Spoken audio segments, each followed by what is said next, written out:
Hey friend! So I wanted to share the St. Patrick's Day gift baskets we made for our teachers this year. So I'm just going to show you the different items I pulled together. I tried to mainly rely on Dollar Tree. I did get a couple things elsewhere. Sometimes it's nice to do that and elevate it and add more value to it by tucking in a couple more expensive things. And there is one item that I actually did get out of the Dollar Tree from the Dollar Plus section. That's kind of a bigger ticket item. I hope you enjoy seeing the process. Let me know what you think.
Cheese!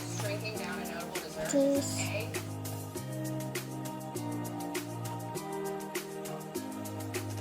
Say it again. Cheese.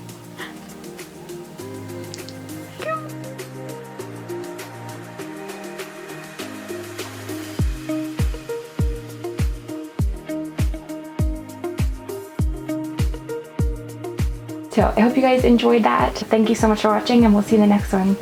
Bye.